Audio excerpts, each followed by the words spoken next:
Trigger warning. This episode contains details about a mass shooting, as well as themes of gun violence and suicide.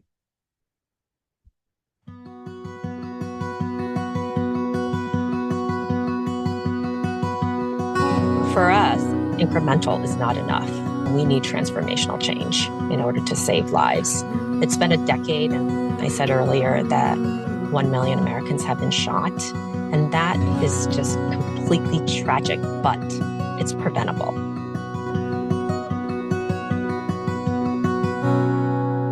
Welcome to Unloading, a podcast created to share community solutions for gun violence in America. Unloading was created by Gun Violence Solutions of the American Medical Women's Association. I'm Kat, a pre-medical student in Chicago and assistant director of the American Medical Women's Association. And I'm Minorvi, a fourth-year medical student based in New York. And we're here to show you how individuals across America are responding to gun violence in their communities.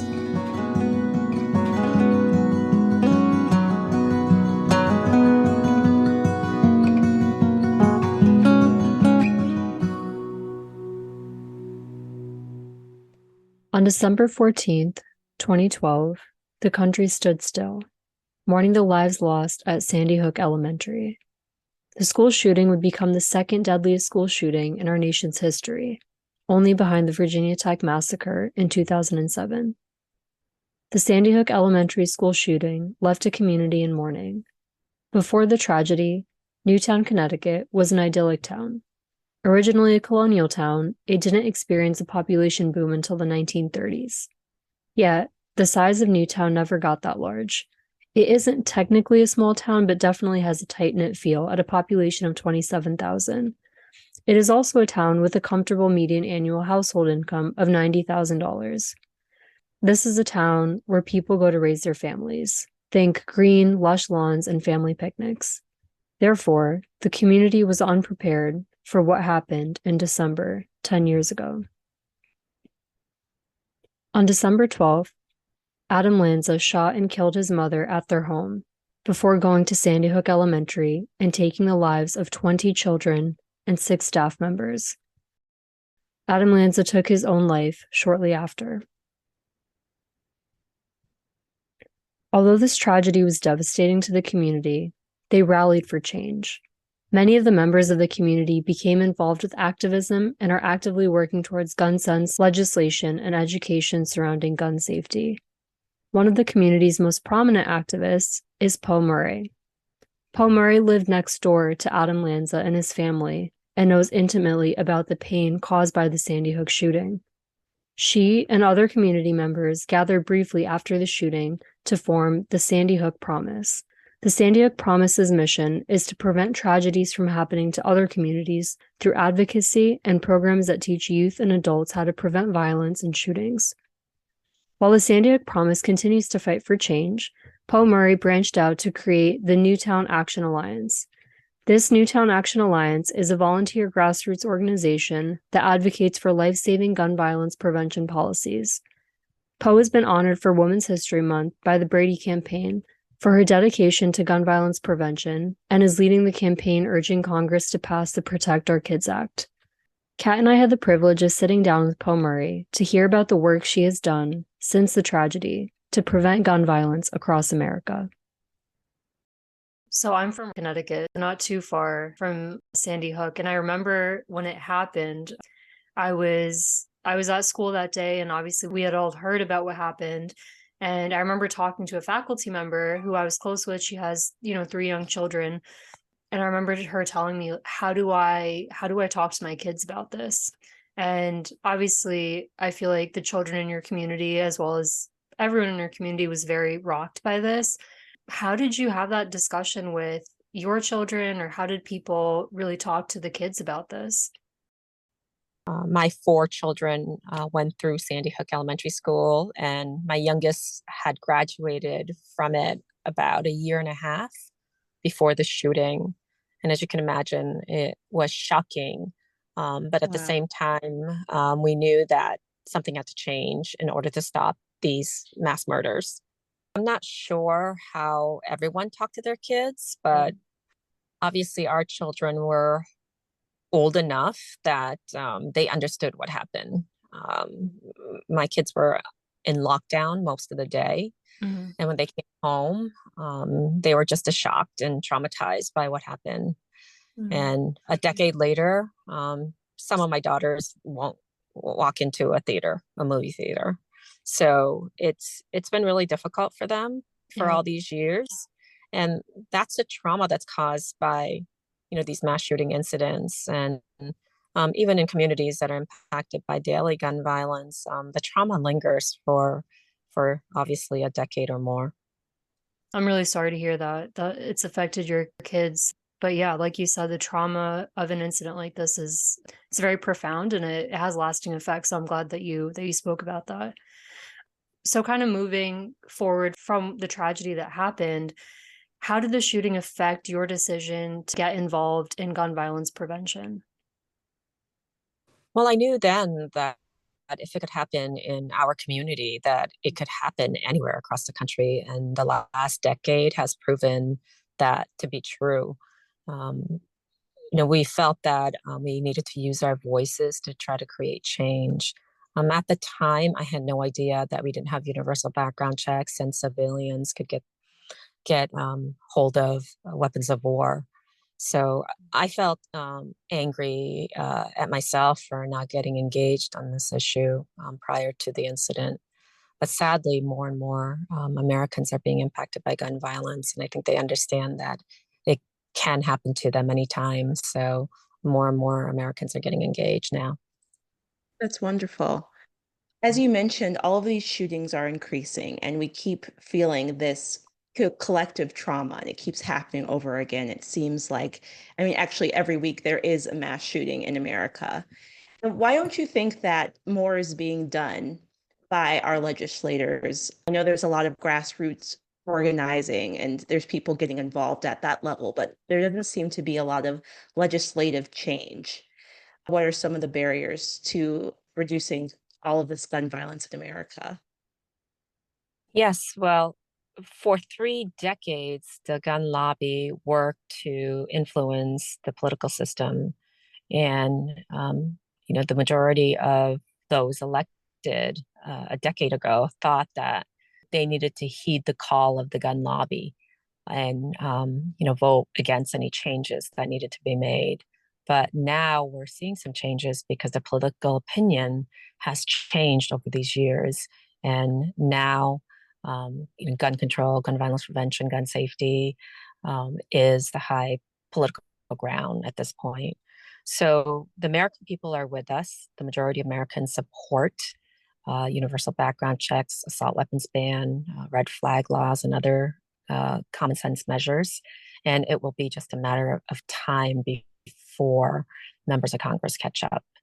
But as we've witnessed during this recent midterms, Generation X, who have been influenced by active shooter drills and lockdowns, are fed up, and gun violence prevention is a priority for them. So I am hopeful that as more and more young people like you vote on this issue, that we will be able to change the politicians who stand with the gun lobby.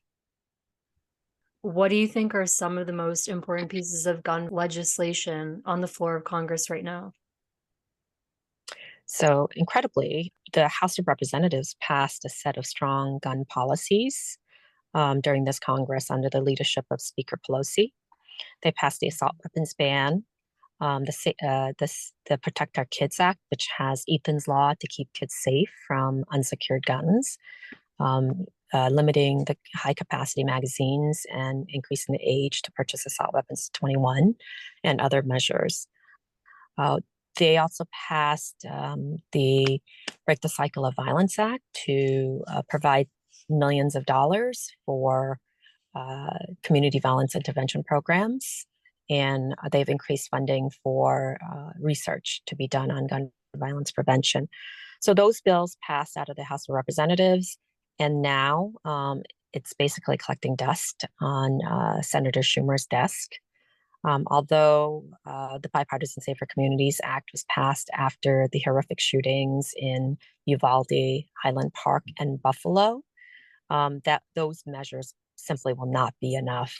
One of the things we're pushing for right now, or actually our priority, is for the Senate to hold a vote on the assault weapons ban, because we believe it's time for the Senate to demonstrate to us whether or not they are for saving lives or for continuing to arm mass shooters with weapons of war.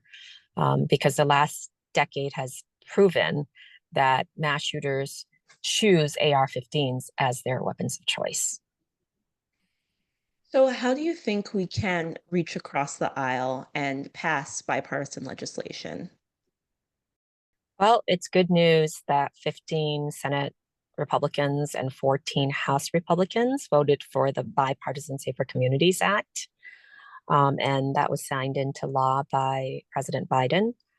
It's a step in the right direction. The gun lobby was against passing this bill. So it was the first time in 30 years that politicians on both sides of the aisle united to pass some, gun safety measures. But obviously, it's not enough.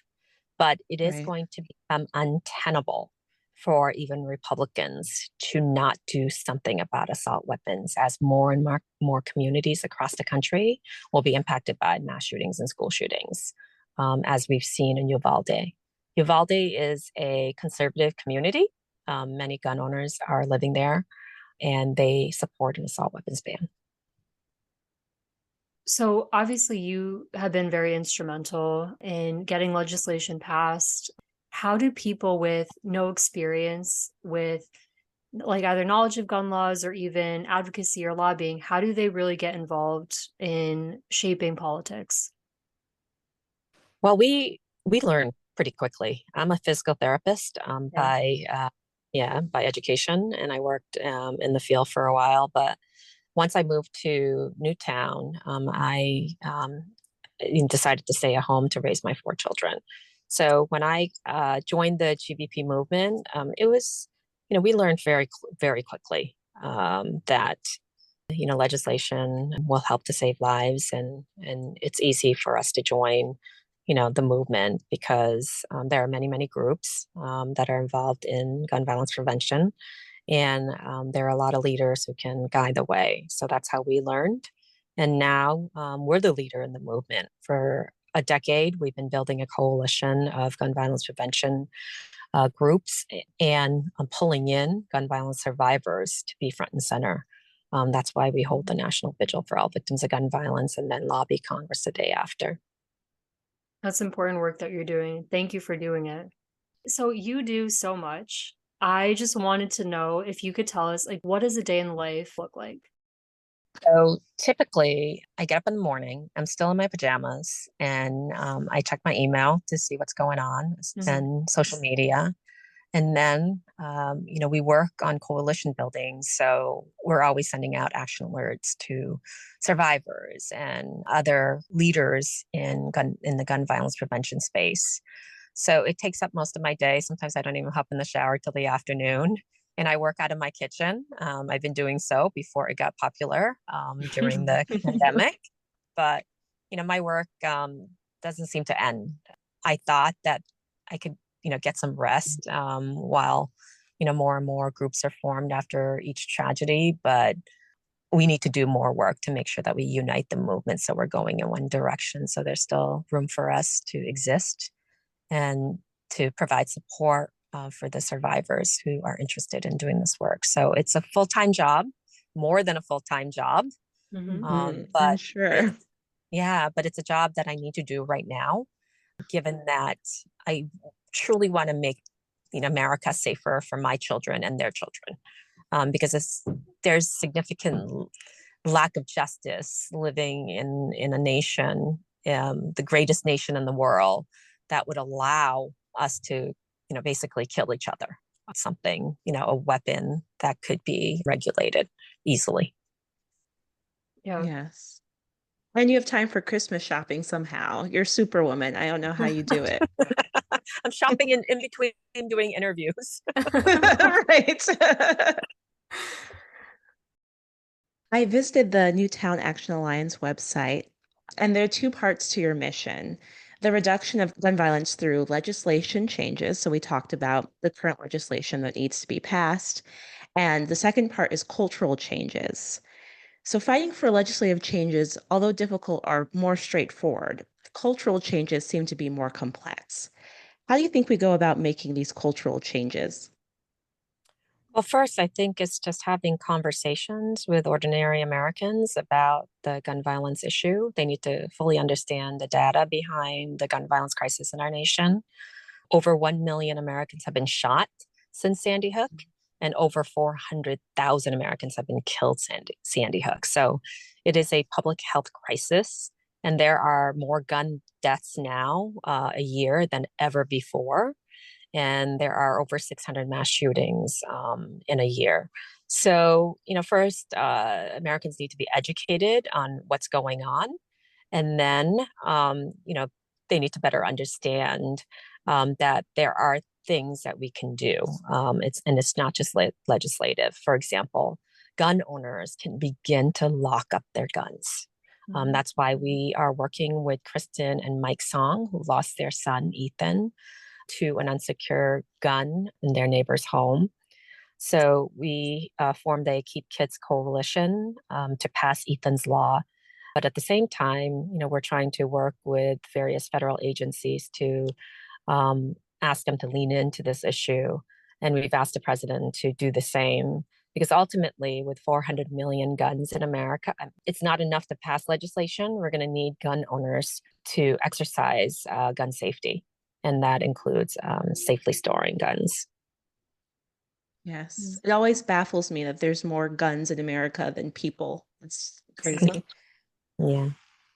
Yeah, thank you for talking about the cultural changes. I think that's a really fundamental piece that we need to solve, on top of obviously the legislative work that you guys have been doing. So yeah, thank you for keeping that in your mission and really following through with that.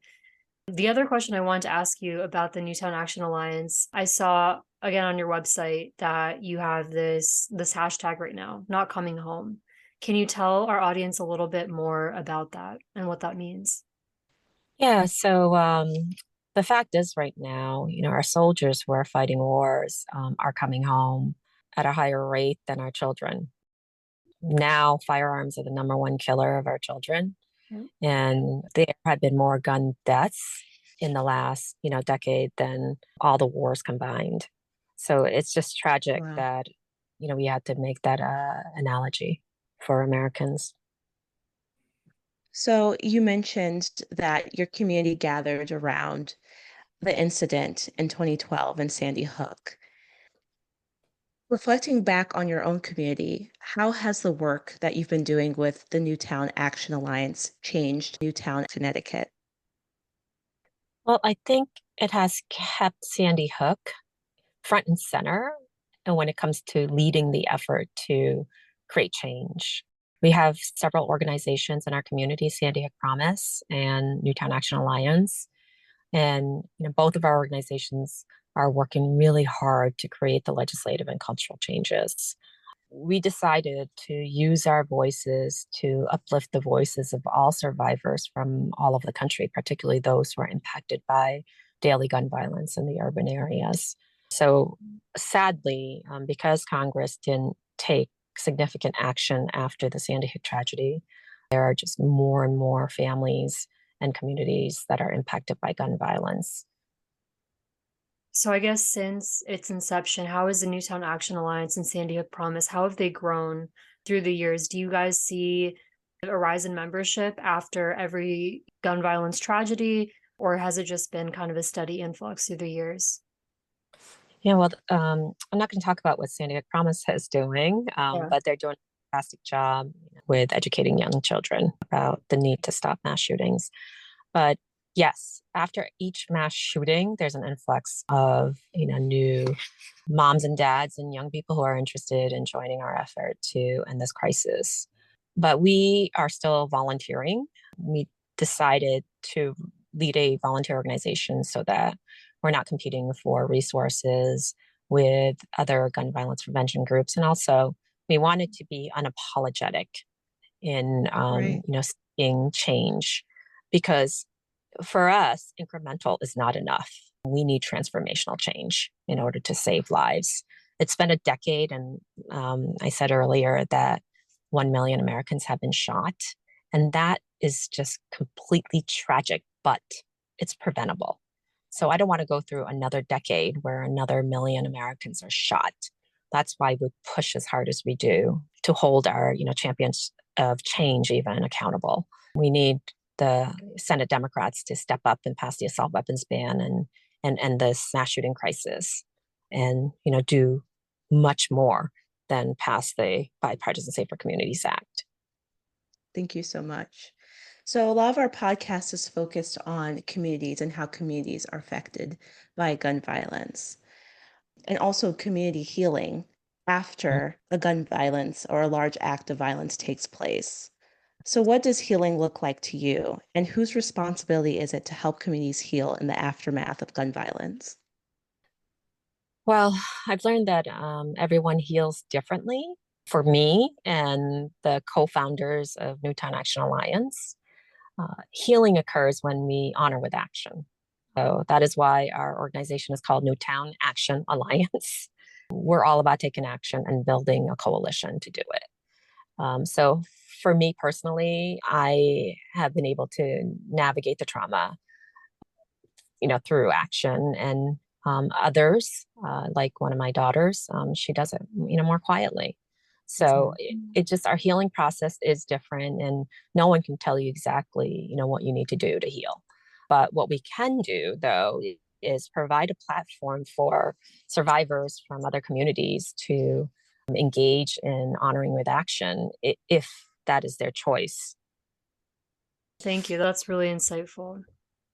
The other question I want to ask you, so, you talked about the National Vigil for all victims of gun violence that was this past Wednesday.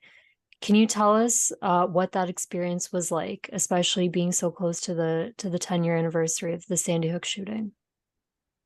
First, it saddens me that we have to hold these national vigils for all victims of gun violence, and the number of families joining us each year has grown year over year. But I am heartened that the president showed up to support the families and the survivors and the communities, to stand with us in our mutual fight to end this crisis. I wish that Congress took action after the Sandy Hook tragedy, so I didn't have to meet these new survivors from communities like Uvalde, Buffalo, Highland Park. It's tragic that we're becoming a family that we didn't want to be part of. Definitely. So thank you so much for sharing with us. Is there anything that you would like to add that we make sure gets into the podcast?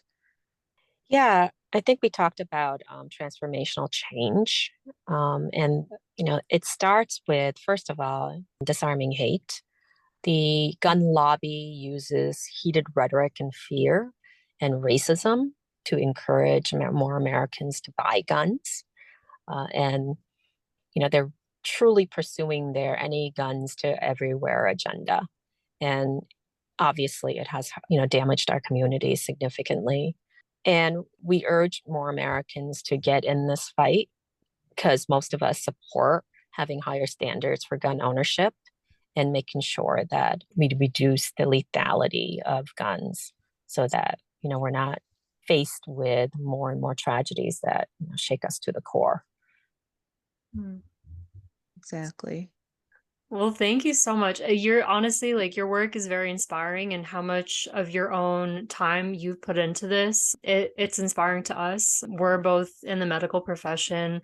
I'm going to be physicians, and we're always thinking about ways that we can kind of use our platform to really help change gun laws. And so we really appreciate you coming on and talking to us about kind of what you've been doing in your community and nationally, especially.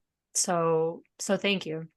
And thank you for my family, because my family is one of those affected by gun violence. My sister, niece, and nephew were shot and killed last year. So we definitely appreciate the work that you do.